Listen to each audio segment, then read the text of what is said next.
Welcome to the Global Pulse, a short video series where our experts break down a trending topic in international business and why it matters to you. What is Grab? What is a SPAC? And why are both of them important? Have I got a deal for you? I'm selling shares in my company for $10 each. I have no real assets other than investor cash. I have no business. I have no employees, and I have no product. But what if I told you one of my investors and advisors was Warren Buffett or Bill Ackman or Chamath Palihapitiya? Look him up. He's very successful. Now, are you interested? I'm describing a SPAC, a special purpose acquisition company. Now, SPACs have raised about $100 billion so far this year, more than last year's record of $83.4 billion, which itself was more than the amount raised in the nearly 30-year history of these blank check companies. A SPAC, also known as a blank check company, really is no company yet. It's just a shell with money, and it's on the hunt. Key to it is that it's a public company. So if it merges in with a private company, that company will then be a public company and can be listed on the NASDAQ or the Dow.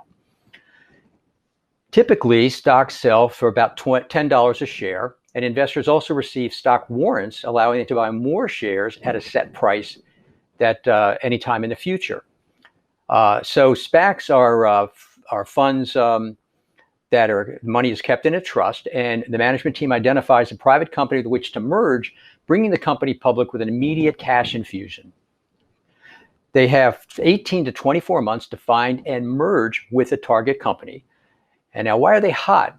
Well, they've been very hot because of some recent high-profile mergers, including DraftKings, Virgin Galactic, and Nikola Motor Company, to name a few.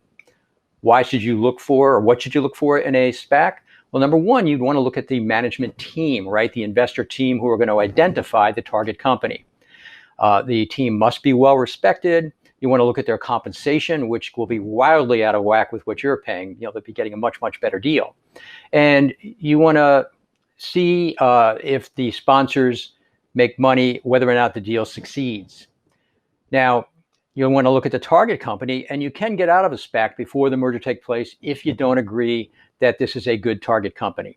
So you need to weigh all of these to determine what the opportunity is.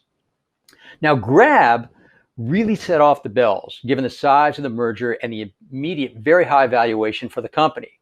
What is Grab?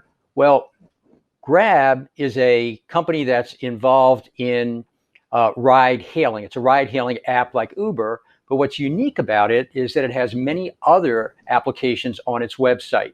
So it's a ride-hailing app. It's the most popular in Southeast Asia with a market presence that spans more than 400 cities across 8 countries. And the company's used its strong position in on-demand transportation to market and expand into food delivery, mobile payments, where it's also a category leader.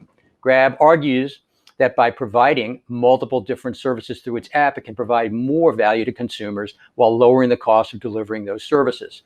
And by the way, the $4.5 billion that Grab got as a result of the SPAC merger translates into a near $40 billion valuation for the company. So, are you ready to invest in a SPAC? They are really, really hot. Oh, wait, let's take a look at today's Wall Street Journal. And this is Saturday, April 17th through 18th, the weekend edition. SPAC's red hot streak begins to cool. So what's going on? Well, investors are cooling now as a result, in particular, of SEC scrutiny of these deals. It's also noted, by the way, that historically SPACs have not performed well, especially compared to the S&P and the Dow. But despite all of this, the SEC has come in and they've said that they're going to be undergoing significant scrutiny, and this apparently has scared off a number of investors. So it's up to you. You take your money, spend your money, and you take your chances, right?